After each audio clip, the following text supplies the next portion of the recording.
Fox News pundits continue to wage war against John Fetterman, attacking him for his struggle against depression. Watch this. Pennsylvania Senator John Fetterman is in the hospital again, this time checking himself into Walter Reed for clinical depression. Now, this development is as heartbreaking as it is predictable. All the people who made him continue with his run should be ashamed of themselves.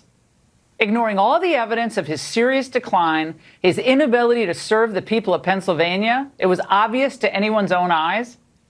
Democrats in the media pushed Fetterman into a job he was not up to doing. That was Laura Ingraham of Fox News criticizing John Fetterman and his supporters as a disgrace to democracy. This all happened after the senator just recently checked himself into a clinic to treat his ongoing depression, delivering transparency to issues of mental health that many struggle with every day. That for most would be a point of resolve and pride. But this is not the case for those Fox News pundits who capitalize on any opportunity to drag progressive names through the mud, no matter how coarse or nonsensical. First, it comes as no surprise that Republicans would assume such a maligned argument, considering that they harassed the now senator of Pennsylvania over a heart attack that he suffered last year. Maybe it's because they struggled to build any sort of cohesive criticism against Fetterman, especially in comparison to his ridiculous opponent, the not so much a Dr. Oz. I mean, I would be scraping the bottom of the barrel too. The fact of the matter is that these disturbed Fox News pundits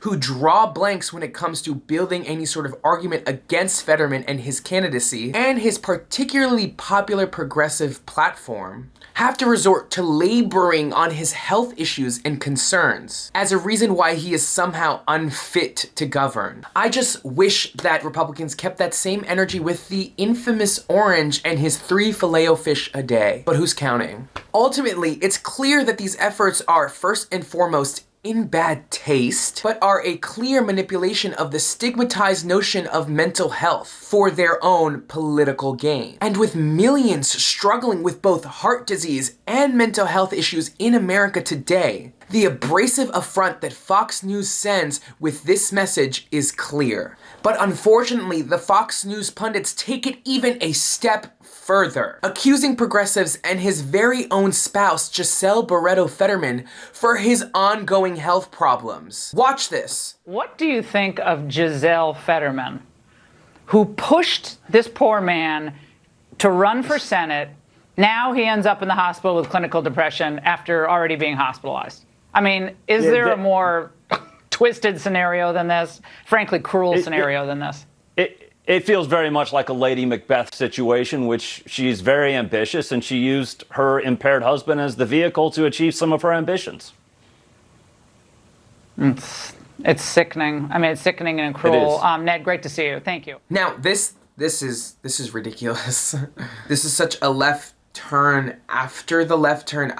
I don't even know how to reason it. Firstly, Giselle Barretto Fetterman probably knows firsthand the extent of John Fetterman's health concerns, more than any of our political contributors on Fox News and even myself. Cares more for the well-being of her husband than the insane grab for power that the Fox News pundits are framing this as. I mean, who could ignore the allure of being the wife of a senator from Pennsylvania? Like, what does that come with? Free maple syrup? Ultimately, this is just another diversion on Fox's part. A misogynistic impulse to assign blame and consequence to a situation that they themselves are manipulating. It ultimately misdirects from the heart of the issue, that Americans are struggling, both mentally and physically. And even the most steadfast of us, in all of our tattooed and rugged glory, sometimes need a little help. And I commend Fetterman and his wife for being brave enough to ask for that help, because